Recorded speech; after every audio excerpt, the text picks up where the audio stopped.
Terima kasih saudara, Anda masih menyaksikan kami di Kompas Pagi. Saudara, rencana KPK menerapkan hukuman mati atau minimal penjara seumur hidup pada kasus korupsi bantuan sosial mantan Menteri Sosial Juliari Peter Batubara hanya tinggal wacana. Padahal hukum di Indonesia memungkinkan koruptor di saat bencana dapat dijerat dengan hukuman berat. Mengapa KPK berubah sikap? Simak liputan Jalan Mundur Pemberantasan Korupsi berikut. Permohonan istri saya, permohonan kedua anak saya yang masih kecil-kecil, serta permohonan keluarga besar saya kepada Majelis Hakim yang mulia. Akhirilah penderitaan kami ini dengan membebaskan saya dari segala dakwaan.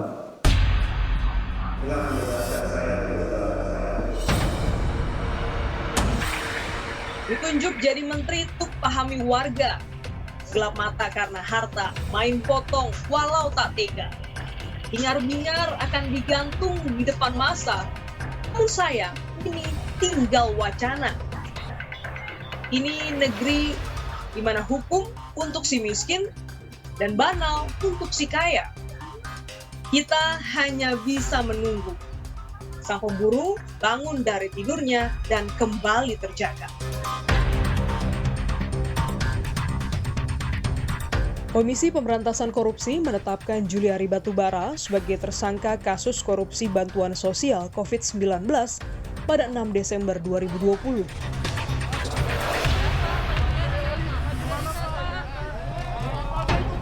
Politisi Partai Banteng Hitam ini didakwa menerima suap senilai 32,4 miliar rupiah dari sejumlah vendor pada tahun 2020.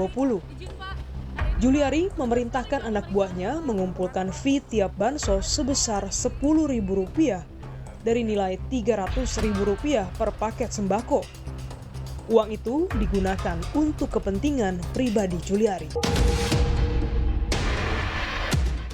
Ini menjadi sorotan karena publik menanti bagaimana ketegasan KPK dalam perkara bansos. Karena sebelumnya pemerintah telah menetapkan pandemi COVID-19 dalam status bencana non-alam. Terkait hal ini, Ketua KPK Firly Bahuri menyatakan akan menindak tegas pelaku korupsi di tengah pandemi dan menegaskan ancaman hukuman mati.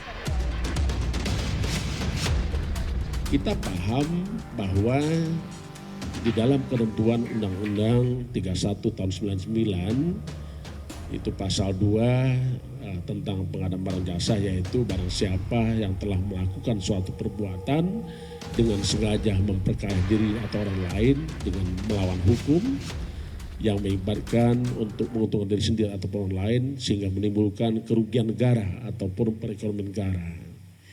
Di ayat 2 memang ada, yaitu ancaman hukuman mati. Kita paham juga bahwa pandemi COVID ini dinyatakan oleh pemerintah bahwa ini adalah bencana non-alam. Sehingga tentu kita tidak berhenti sampai di sini. Apa yang kita lakukan, kita masih akan terus bekerja terkait dengan bagaimana mekanisme pengadaan barang jasa untuk bantuan sosial di dalam pandemi COVID-19.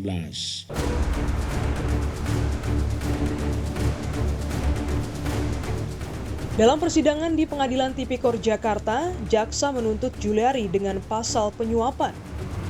Juliari Batubara hanya dituntut 11 tahun penjara dan diminta membayar denda uang pengganti sebesar Rp14,5 miliar subsidiar 2 tahun penjara, serta pencabutan hak politik selama 4 tahun setelah menjalani pidana pokok. Di sisi lain, anak buah Juliari, Adi Wahyono, selaku pejabat pembuat komitmen, dituntut hukuman 7 tahun penjara dan denda Rp350 juta subsidiar 6 bulan kurungan. Jaksa juga menyetujui permohonan justice kolaborator Adi. Sedangkan Mateus Joko Santoso dituntut 8 tahun kurungan dan denda Rp400 juta subsidiar 6 bulan kurungan.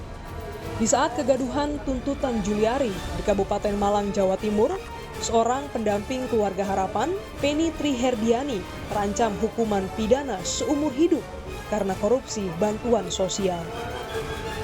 Polres Malang mengungkap korupsi bansos ini dan menjerat Penny dengan pasal 2 ayat 1, subsidiar pasal 3, subsidiar pasal 8, Undang-Undang Nomor 20 Tahun 2001 tentang pemberantasan korupsi.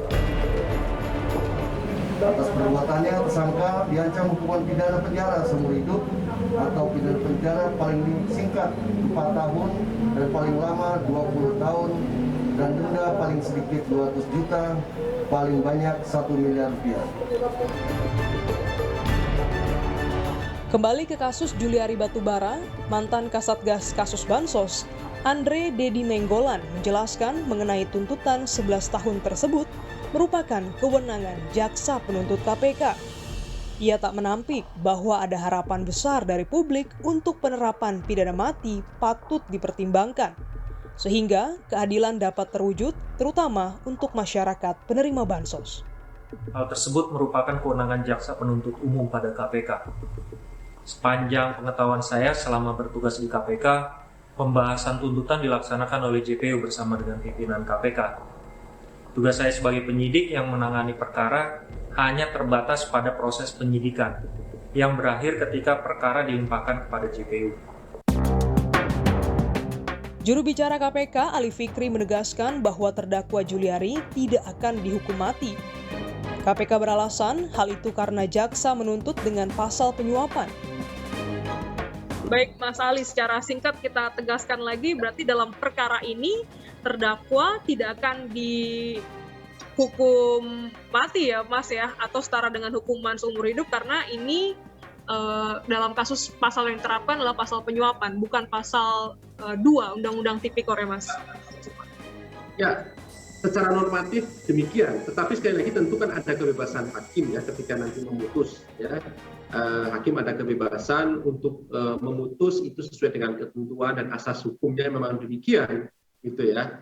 Tapi secara normatif aturan undang-undangnya sudah sangat jelas, KPK tidak memungkinkan untuk menuntut hukuman mati karena yang diterapkan saat ini adalah pasal-pasal penyuapan, dan sekali lagi pasal-pasal yang berhubungan dengan tuntutan hukuman mati itu saat ini masih dalam proses penyelidikan.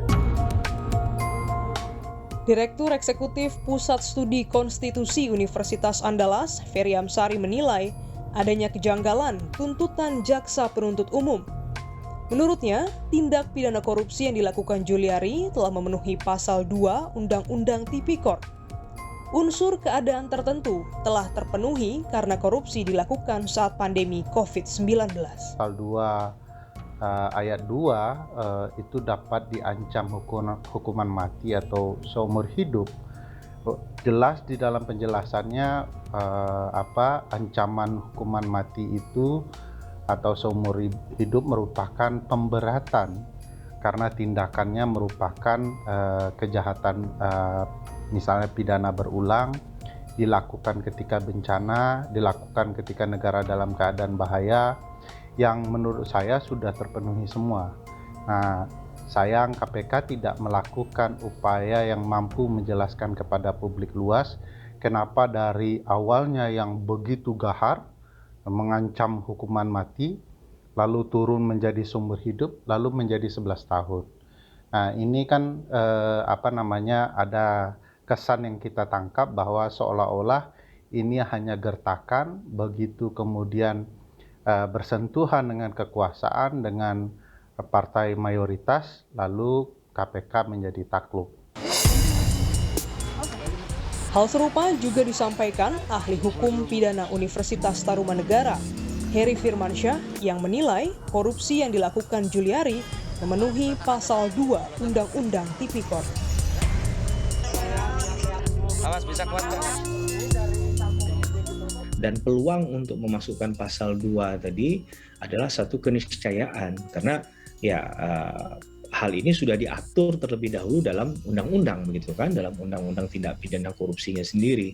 Nah, ini yang perlu diingatkan, tapi memang pada faktanya tidak pernah ada yang kemudian pasal 2 ini dijeratkan dalam konteks pidana mati tadi. Sebelumnya, Presiden Joko Widodo menyatakan adanya kemungkinan penerapan hukuman mati terhadap koruptor. Sebagian besar masyarakat setuju dengan penerapan hukuman mati terhadap koruptor. Indonesia Corruption Watch (ICW) menilai perlu ada sinergitas antara eksekutif dan legislatif dalam penegakan hukum. Selain itu, mereka menilai adanya pelemahan terhadap pemberantasan korupsi sejak 2020 yang kerap kali memberikan potongan hukuman koruptor. Ya, supremasi hukum tentu kita tidak bisa lepaskan dari arah politik hukum pemberantasan korupsi yang diusung oleh negara. Negara dalam hal ini adalah pemerintah dan juga DPR. Pemerintah dan DPR bisa mendukung upaya penegakan hukum dengan menghasilkan legislasi yang mendukung upaya pemberantasan korupsi. Hari ini, alih-alih itu dilakukan, ya mereka justru disibukkan dengan agenda menggembosi KPK melalui revisi Undang-Undang KPK, memasukkan pimpinan-pimpinan KPK yang penuh dengan permasalahan. Dan hari ini sudah terbukti kinerja KPK kian jauh dari harapan. Mantan Ketua KPK Abraham Samad menilai jika tidak ingin menerapkan ancaman hukuman mati, KPK bisa memilih opsi hukuman seumur hidup. Hal itu pernah dilakukan KPK di era kepemimpinannya. Dan terjadi bencana, sekarang kan terjadi bencana pandemi, jadi masuk kategori di dalam pasal 2 untuk dilakukan tuntutan mati. Tapi oke lah, kalau kita misalnya tidak ingin pro kontra terhadap tuntutan mati, walaupun sebenarnya Undang-Undang Tindak Pidana Korupsi kita mengakomodir ya, membolehkan, tapi misalnya kita tidak mau melakukan tuntutan mati, maka jalan tengahnya tuntutan seumur hidup. Seperti yang pernah kita lakukan pada saat periode saya bersama Pak Busro, Pak Bambang, Pak Pandu, dan Pak Zul. Itu pertama kalinya KPK menuntut seumur hidup kepada terdakwa korupsi, yaitu pada saat itu Ketua Mahkamah Konstitusi Pak Akil Mukhtar. Jadi sebenarnya ada presiden, ya, ada presiden hukum yang bisa diikuti oleh KPK. Abraham Samad mengungkapkan keprihatinannya hingga tak mampu berkata-kata tentang supremasi hukum di Indonesia saat ini. Ia berharap agar pimpinan KPK mengintrospeksi diri untuk bisa mengembalikan fungsi Komisi Pemberantasan Korupsi. Bahkan lebih parah lagi saya lihat. Saya nggak tahu lagi mengistilahkan apa ya. Saya mencari-cari istilah yang lebih parah daripada yang tadi Mbak katakan. Sudah sangat menyedihkan, dan seandainya kita bukan orang beragama, kita sudah putus asa melihat pemberantasan korupsi yang dilakukan KPK. Dari beberapa kader PDI Perjuangan yang dimintai keterangan terkait perkara korupsi bansos oleh Juliari, hanya Masinton Pasaribu saja yang menanggapi Kompas TV. Itu pun dengan nada berkelakar. Padahal, pemberantasan korupsi bisa dimulai dengan penguatan fakta integritas di partai politik. Mengingat, selama ini banyak kader partai yang terlibat dalam kasus korupsi. Aksi PDI Perjuangan terhadap Juliari Batubara ini sangat ditunggu. Aksi tegasnya terhadap kader partai yang saya prediksi memang punya posisi strategis di PDI Perjuangan. Buktinya sampai hari ini belum ada keputusan tegas dari PDI Perjuangan untuk sosok Juliari Batubara. Misalnya dipecat dari keanggotaan partai atau dilarang masuk kembali menjadi anggota partai PDI Perjuangan walaupun nanti dia telah selesai melaksanakan hukumannya atau memang dicabut hak politiknya oleh PDI Perjuangan. Jadi kalau misalnya dia mau aktif lagi di politik ya harus pindah partai.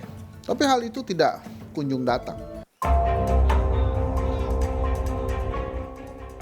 Sikap berbeda terkait ketegasan terhadap kader yang korupsi diklaim oleh Partai Demokrat. Juru bicara Partai Demokrat menyatakan, sejak partai mereka berkuasa selama 10 tahun di Indonesia, Demokrat selalu bersikap tegas terhadap kader-kadernya yang terlibat korupsi. Tengah kondisi sulit seperti ini, di tengah pandemi, rakyat sedang susah, kondisi keuangan negara juga terbatas, sehingga masih hutang di sana-sini untuk menambal sulam keuangan negara gitu.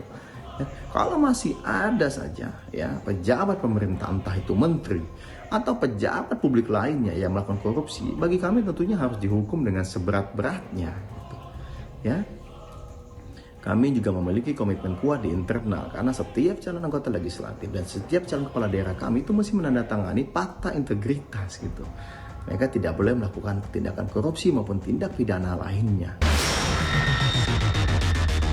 Para elit berbuat lancung kala negeri diguncang wabah besar. Obral janji, korting tuntutan, bak di pasar. Di manakah supremasi hukum yang menjadi dasar? Atau sudah tergerus hingga hancur nanar? Keadilan harus menjadi dasar. Jangan ditukar oleh kekuasaan para pembesar. Denis Oktania dan tim liputan Kompas TV Jakarta.